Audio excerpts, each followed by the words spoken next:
पूरे घर में गहरा सन्नाटा पसरा था, सिवाय एक कमरे से निकलती हल्की हल्की सिसकारियों के। मैं नेहा आतराय साल की अपनी छोटी सी कोठरी में लेटी हुई थी।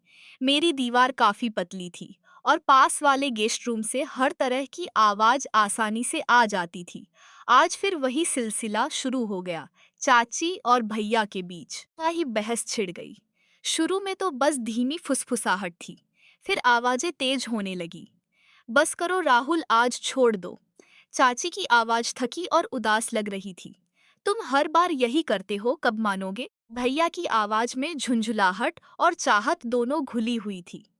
मैं चुपचाप बिस्तर से उठ खड़ी हुई। मेरे कमरे में एक पुरानी वाली खिड़की थी, जिसकी जाली ढीली पड़ गई थी और हवा के साथ पड़ोस के कमरे की हर बात साफ सुनाई देती थी। मैंने कान जाली से सटा दिए। अंदर का मंजर देखते ही मेरी सांसें थमसी गई। भैया चाची को घर पर धीरे से लिटा रहे थे। चाची विरोध का नाटक कर रही थी, लेकिन वह विरोध बस दिखावा भर था। भैया ने अलमारी से कुछ पुरानी तस्वीरें निकाली और चाची को दिखाई। चाची ने एक नजर देखी, उनका चेहरा शर्म से भर गया कि फिर उन्होंने आंखें नीची कर ली। अगले ही पल उन्होंने हाथ बढ़ाकर भैया को अपनी तरफ खींच लिया। मैं कि वहां से हिल नहीं पाई। मेरी सांसें तेज चलने लगी। दिल इतनी जोर से धड़क रहा था कि लगा कोई सुन लेगा। पूरे बदन में एक अजीब सी सिहरन दौड़ गई। बिना सोचे समझे मैंने अपना हाथ नीचे की तरफ ले जाकर छुआ। पहली बार ऐसा महसूस कर रही थी, लेकिन खुद को रोक नहीं पाई। आंखें बंद करके मैं खुद को उस दृश्य में डुबोने लगी। तभी भैया की नजर खिड़की की जाली पर पड़ी। जाली के पीछे से मेरी तेज सांसें दिख रही होंगी। एक पल को उनकी आंखें की तरफ ठहर गई। मैं घबरा गई, पीछे हटी और चादर ओढ़कर लेट गई। दिल अब भी जोर जोर से धड़क रहा था। अगली सुबह नाश्ते की मेज पर सब कुछ सामान्य था। चाची पराठे बना रही थी, भैया न्यूज़पेपर देख रहे थे। अब मैं चुपके से भैया को निहार रही थी। उनकी नज़र मुझ पर टिकी। वो हल्के से मुस्कुराए। वो मुस्कान पहले कभी नहीं देखी थी। नेहा, आज ऑफिस छोड़ दूं? भैया ने अचानक पूछा। चाची ने आश्चर्य से देखा। आज तो कंपनी का ड्राइवर है ना? नहीं, मैं खुद ले जाऊंगा। भाई बहन का वक्त भी तो बनता है। मैंने हल्के से सिर हिलाया। मन में एक योजना बन रही थी। कार में बैठकर हम निकल पड़े। रास्ता काफी सुनसान था। सुबह की हल्की धुंध अभी बाकी थी। मैंने भैया से कहा कि भैया, मैं ड्राइव करूं? काफी दिनों से प्रैक्टिस नहीं हुई। भैया, हमसे ठीक है। पर ध्यान से मैं ड्राइवर सीट पर आ गई। भैया पास वाली सीट पर बैठे। उनका हाथ मेरे कंधे पर आ गया। मैंने जानबूझकर कार को थोड़ा झटका दिया। भैया का हाथ मेरी कमर पर सरक आया, वो हटाया नहीं। मैंने धीमे से कहा, भैया आपका इन हाथ। सॉरी बहना, बस बैलेंस के लिए। लेकिन हाथ नहीं हटाया, उल्टे थोड़ा और कस लिया। मेरी सांसें तेज हो गई। मैंने कार सड़क किनारे रोकी। क्या हुआ? कि भैया ने पूछा। कुछ नहीं, बस थकान लगी। हम दोनों बाहर निकले। चारों तरफ कोई नहीं था। भैया मेरी तरफ मुड़े। उनकी आंखों में वही चमक थी जो कल रात देखी थी। नेहा, तुमने कल रात? मैंने नजरें झुका ली। सॉरी भैया। भैया ने मेरी ठुड़ी ऊपर की। तुम समझती हो ना यह सब? ने उनकी आंखों में देखा। भैया, चाची आपको संतुष्ट नहीं कर पाती। मैं रोज देखती हूँ।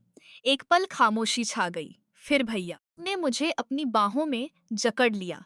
पहली बार किसी ने मुझे इतने करीब से चाहा था। हमारी सांसें एक हो गई। भैया के होंठ मेरे होठों से मिले। मैंने कोई विरोध नहीं किया, बस आंखें मूंद ली। हम वहीं कि पास के पेड़ की छांव में बैठ गए। भैया ने धीरे धीरे मेरे कपड़े सरकाए। मैं थर-थर कांप रही थी, लेकिन रुक नहीं पाई। भैया ने मुझे वह सब सिखाया जो मैंने कभी सोचा भी नहीं था।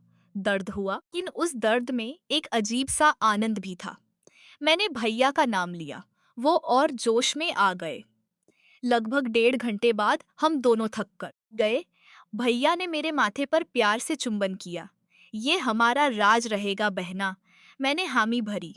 हाँ भैया, बस हम दोनों का। ऑफिस पहुंचकर मैंने सब सामान्य रखा, लेकिन अंदर एक नई लौ जल रही थी। शाम को घर लौटते हुए भैया ने कहा, आज रात चाची मामा के यहाँ गई हैं। दादी दादा सो जाएंगे। तेरे कमरे में आऊं? मैंने मुस्कुराते हुए कहा, इंतजार करूंगी। रात हुई, घर में अंधेरा छा गया। दादी दादा सो चुके थे। मैंने दरवाजा थोड़ा खुला छोड़ दिया। भैया चुपके से आए। हम बिस्तर पर एक दूसरे में खो गए। इस बार कोई संकोच नहीं था। भैया ने ये मुझे पूरी तरह से अपना बना लिया। मैंने भी उन्हें पूरा साथ दिया। हर स्पर्श में नई दुनिया खुल रही थी। सुबह होने से पहले भैया चले गए। मैं बिस्तर पर लेटी सोच रही थी, यह गलत है या सही। लेकिन उस पल सिर्फ एक बात साफ थी, मैं अब पहले वाली नेहा नहीं रही। कुछ दिनों बाद चाची ने नोटिस किया कि भैया अब ज्यादा खुश रहते हैं। वो बोली, राहुल आजकल तुम बहुत अच्छे लग रहे हो। क्या बात है? मैंने भैया ने मुस्कुरा कर कहा, बस घर में सब ठीक है। मैं चुपके से हंस पड़ी। मेरा राज सुरक्षित था। भैया अब हर रात मेरे पास आने लगे। हमने नए नए अंदाज आजमाए, कभी टेरेस पर, कभी गाड़ी में, कभी मेरे कमरे में।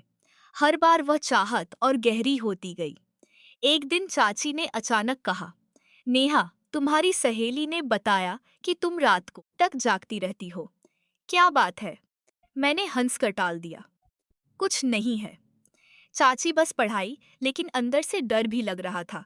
क्या कभी यह राज खुल जाएगा या हम यूं ही छिपते रहेंगे? आज भी जब रात होती है तो मैं भैया के आने का इंतजार करती हूँ, और जब वह आते हैं तो पूरी दुनिया भूल जाती हूँ। सिर्फ हम दोनों बच जाते हैं, एक ऐसी आग में जो कभी ठंडी होने वाली नहीं लगती।